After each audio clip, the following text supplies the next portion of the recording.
اے ایمان والو تم پر بھی روزہ فرض کیا گیا ہے جیسے کہ تم سے پہلے لوگوں پر کیا گیا تھا، تاکہ تمہارے اندر تقویٰ پیدا ہو جائے۔ تقویٰ کسے کہتے ہیں؟ لفظی معنی ہے بچنا، گناہ سے بچنا، حرام کام سے بچنا، حرام چیز کھانے سے بچنا، حرام خوری سے بچنا، حرام کاری سے بچنا، یہ بچنا۔ وقا یقی کے معنی ہے بچانا، وقنا عذاب النار، ہم دعا مانگتے ہیں اے اللہ ہمیں آگ کے عذاب سے بچا لے۔ تو وقا یقی بچانا، اتقا یتقی بچنا، خود بچنا، تاکہ تم بچ سکو، تمہارے اندر تقویٰ پیدا ہو جائے، تم اللہ کی نافرمانی سے بچو، گناہوں کے ارتکاب سے بچو، حرام خوری سے بچو، اس لیے تمہارے اوپر روزہ فرض کیا گیا۔ اب اس کی حکمت کو سمجھیے۔ دیکھیے ایک ہے ہماری خودی، ہماری انا۔ جب میں کہتا ہوں میں، تو میں سے مراد کیا ہے؟ یہ ہاتھ میرا ہے، یہ پاؤں میرے ہیں، یہ آنکھیں میری ہیں، یہ سر میرا ہے، یہ جسم۔ میں کون ہوں؟ میں کی حقیقت ذرا مختلف ہے، انا، خودی، سیلف۔ ایک ہے ہمارا حیوانی وجود، اس حیوانی وجود میں وہی سارے تقاضے موجود ہیں جو حیوانات کے اندر ہیں۔ ہر حیوان کھانا جو ہے اسے چاہیے، انسان کو بھی چاہیے۔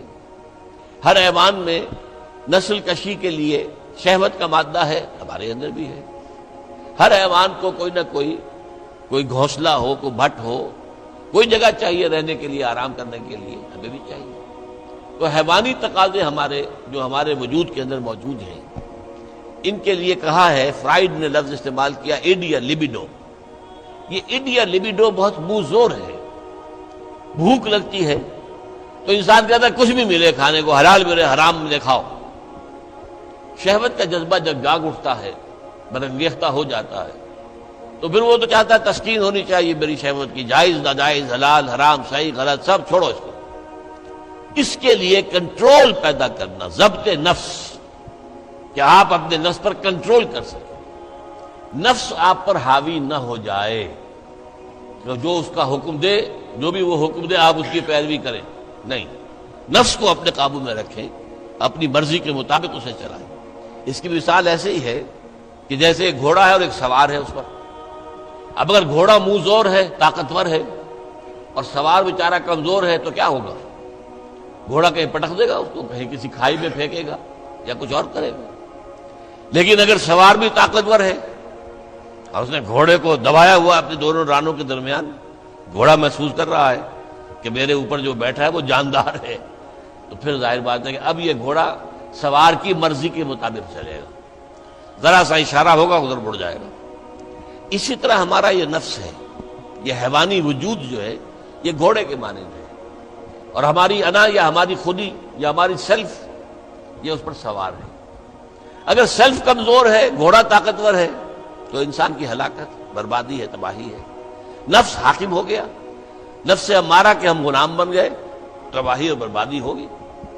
ہاں اگر آپ کی انا مضبوط ہے، آپ کی خودی طاقتور ہے، آپ کی سیلف جو ہے اس کے اندر طاقت ہے، تو یہ حیوانی وجود اب آپ کے کام آئے گا۔ گھوڑا جیسے آپ کو آپ کی مرضی کے مطابق لے کر جائے گا، منزل تک پہنچائے گا، ایسے اس حیوانی وجود کو استعمال کر کے آپ نیکیاں کمائیں گے، خیرات حسنات، اللہ کو راضی کرنے کے لیے کام کریں گے۔ اس ہاتھ کو اسی کام کے لیے استعمال کریں گے، ان ٹانگوں کو اسی کام کے لیے استعمال کریں گے، اس زبان کو اسی کام کے لیے استعمال کریں گے۔ تو یہ ہے اگر آپ کا کنٹرول نفس پر ہے، اس کا نام ہے ضبط نفس۔ اور یہاں میں تھوڑا سا اشارہ کر دوں کہ ایک اور لفظ بھی آتا ہے، نفس کشی، نفس کو مار دینا۔ انگریزی میں اس کے لیے لفظ ہے سیلف اینیہیلیشن۔ ایک ضبط نفس ہے، سیلف کنٹرول، ایک نفس کشی ہے، سیلف اینیہیلیشن۔ یہ سیلف اینیہیلیشن اسلام میں پسندیدہ نہیں ہے۔ نفس کو کچلو مت، گھوڑے کو مارو نہیں، یہ تو کام کی شے ہے، بس گھوڑے پر قوت حاصل کرو، گھوڑے کو اپنے کنٹرول میں رکھو، ورنہ نفس کا بھی حق ہے۔ گھوڑے کو بھی دانا پانی ڈالتے ہو کہ نہیں؟ تمہارے نفس کا بھی حق ہے۔ وَإِنَّ لِنَفْسِكَ عَلَيْكَ حَقًّا وَإِنَّ لِزَوْجِكَ عَلَيْكَ حَقًّا وَإِنَّ لِزَوْرِكَ عَلَيْكَ حَقًّا۔ تم پر تمہارے اپنے نفس کا بھی حق ہے، تم پر تمہاری بیوی کا بھی حق ہے، تم پر تمہارے جو ملنے کے لیے لوگ آئیں، ملاقاتی ہوں، زیارت کرنے کو، ان کا بھی حق ہے۔ اس نفس کا بھی حق ہے، اس نفس کا بھی حق اسے ادا کرو، لیکن حلال، حرام نہیں۔ یہ حرام اور حلال کے فرق کے لیے ضبط کی ضرورت ہے، کنٹرول کر سکتے۔ اس کنٹرول کے لیے روزے کی ایک مشقت کہہ لیں یا مشق کہہ لیں، یہ مشق ہے کہ آپ نے سال میں یہ 30 دن یا 29 دن میں شدید بھوک کے باوجود حلال چیز بھی نہیں کھائی، کھانا موجود ہے، شدید پیاس ہے۔ فرض کیجئے کہ آپ عین دوپہر میں دفتر سے یا کہیں کالج سے آپ آئے ہیں اور گھر پہنچے ہیں تو شدید پیاس کی وجہ سے، جب وہ موسم آ جائے گا جون کا اور مئی کے روزے جو ہیں تو تب معلوم ہوگا کہ روزہ کہتے کسے ہیں۔ ابھی تو ہم کچھ دنوں سے عادی ہو گئے، سردی میں روزے تھے، روزہ کچھ کہتا ہی نہیں تھا، اب بھی ذرا ہے، کچھ تھوڑا سا رنگ دکھا رہا ہے، لیکن اکتوبر کا مہینہ ہے، اس میں وہ گرمی تو نہیں ہے نا۔ لیکن ہو سکتا ہے کہ اس وقت اگر روزہ ہو تو گلے کے اندر کانٹے پڑے ہوئے ہوں گے پیاس کی وجہ سے، اور گھر میں پہنچے تو معلوم ہے پانی موجود ہے، فریج موجود ہے، ٹھنڈا پانی موجود ہے، برفاب اور بھی ڈرنکس موجود ہیں، روح افزا کی بوتل رکھی ہوئی ہے، نہیں پینی۔ کیوں؟ اللہ کی اجازت نہیں۔ یہ مشق آپ 30 دن کریں گے تو اس سے توقع ہے کہ آپ کے اندر یہ صلاحیت پیدا ہو جائے کہ بقیہ 11 مہینے حرام تو نہ کھائیں، ایک مہینے حلال بھی نہیں کھایا اللہ کے حکم کی وجہ سے، تو حرام اللہ نے کیا ہے نا، اللہ کا حکم ہے۔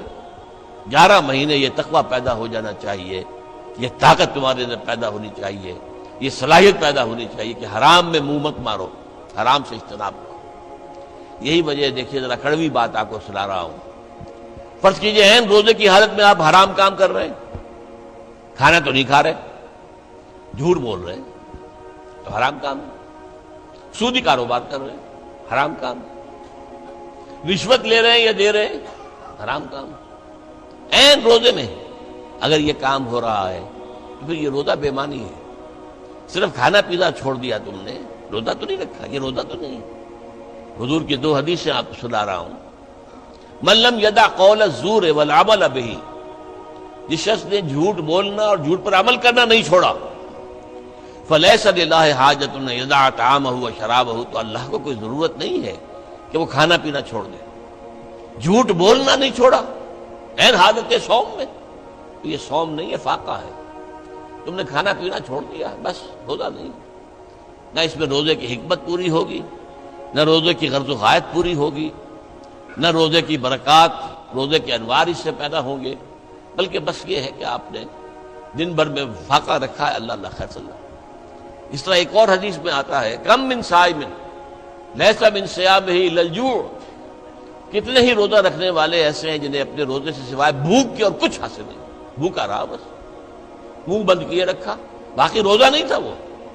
جب عین روزے کی حالت میں جھوٹ بول رہا ہے یا جھوٹے عمل کے اوپر، جھوٹے کاروبار پر عمل کر رہا ہے تو یہ روزہ نہیں ہے۔ تو روزے میں کھانا اور پینا صرف یہ ترک کرنا نہیں ہے، بلکہ یہاں تک بھی آیا ہے کہ فرض کیجئے کہ کوئی شخص آپ سے جھگڑ رہا ہے، گالن گلوچ پہ اتر آیا ہے، تم یہ کہو کہ بھائی میں اس وقت کچھ نہیں کہہ سکتا، میں روزے سے ہوں، میں اس وقت تمہاری بات پر جواب نہیں دے سکتا، میں روزے سے ہوں۔ یہ بھی گویا کہ روزے کے تقاضوں میں سے ہے، جھگڑا نہ کیا جائے، فساد نہ کیا جائے، لوگوں سے لڑا نہ جائے، گالم گلوچ نہ کی جائے، یہ بھی روزے کے تقاضوں میں سے ہے۔